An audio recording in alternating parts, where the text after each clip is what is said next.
இயேசு கிறிஸ்துவின் இனிய நாமத்தினாலே உங்களை வாழ்த்துகிறேன். இந்த நாளிலும் நமது யுத்தம் என்ற தலைப்பில் உங்களோடு கூட நான் பகிர்ந்து கொள்ள விரும்புகிறேன். கொரிந்திய திருச்சபைக்கு அப்போஸ்தலனாகிய பவுல் எழுதிய 2வது நிருபத்திலிருந்து இன்று தியானிக்கலாம். நாங்கள் மாம்சத்தில் நடக்கிறவர்களாயிருந்தும் மாம்சத்தின்படி போர் செய்கிறவர்கள் அல்ல. எனவே பவுல் நமக்கு கற்பிக்க முயற்சிப்பது உலக போரை குறித்ததல்ல. நாம் மனிதர்களோடு போரிடும் போது மாம்சத்தோடும் இரத்தத்தோடும் போரிடுவதில்லை, ஆவிக்குரியவைகளோடு நாம் போராடுகிறோம். இந்த போர் எவ்வளவு தீவிரமானது என்பதை எபேசு சபைக்கு பவுல் எழுதிய நிருபம் 6வது அதிகாரம் 12வது வசனத்தில் நாம் வாசிக்கலாம். ஏனெனில் மாம்சத்தோடும் இரத்தத்தோடும் அல்ல, துரைத்தனங்களோடும் அதிகாரங்களோடும் இப்பிரபஞ்சத்தின் அந்தகார லோகாதிபதிகளோடும் வான மண்டலங்களில் உள்ள பொல்லாத ஆவிகளின் சேனைகளோடும் நமக்கு போராட்டம் உண்டு. இதை ஒரு மல்யுத்த போட்டி நாம் வர்ணிக்கலாம். குத்த சண்டையில் உடற்தொடர்பு அவ்வளவு இராது. ஆனால் மல்யுத்த போட்டியில் அதிகபட்சம் சரீர பிரகாரமான தாக்குதல் தான் இருக்கும்.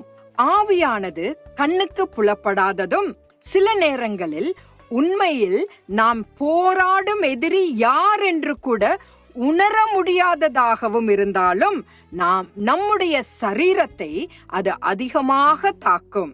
சில நேரங்களில் நாம் தூங்கி எழும்பின பின் நம்முடைய சரீரத்தில் சில காயங்கள் இருக்கலாம்.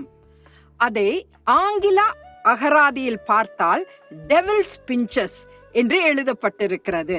அதாவது சாத்தான் நம்மை கிள்ளியதாக அது எழுதப்பட்டிருக்கிறது.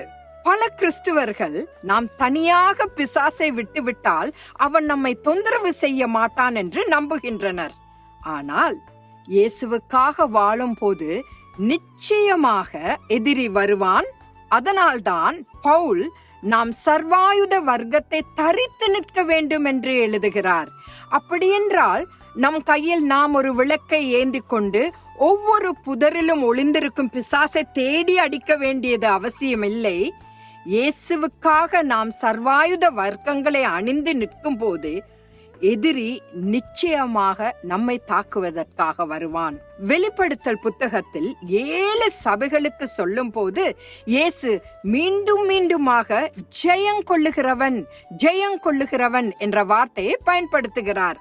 ஜெயங்கொள் என்ற சொல்லின் தோற்றம் என்ன தெரியுமா? அதன் கிரேக்க வார்த்தை நிக்காவோ என்பதாகும். இதன் பொருள் வெற்றியோடு வெளியே வாருங்கள் என்பதே. ஜெயங்கொள் என்ற சொல் நிக்கோலஸ் அல்லது நிக் எனப்படும் சாத்தானை வெற்றி கொள்வதாகும். நிக்காவோ என்பது இயேசுவுக்கும் தீய சக்திகளுக்கும் இடையிலான மோதலை வெளிப்படுத்துகிறது. ஆகவே கிறிஸ்தவ வாழ்க்கையில் ஜெயங்கொள்ளுதல் என்பது கொல்லவும் அழிக்கவும் வரும் சாத்தானை எதிர்த்து ஜெயங்கொள்வதை குறிக்கிறது. ஆகவே இன்றிலிருந்து நம்மை கொல்லவும் அழிக்கவும் வரும் அந்த சாத்தானை கர்த்தரின் பலத்தினால் நாம் ஜெயம் கொள்வோமாக. ஆமென்.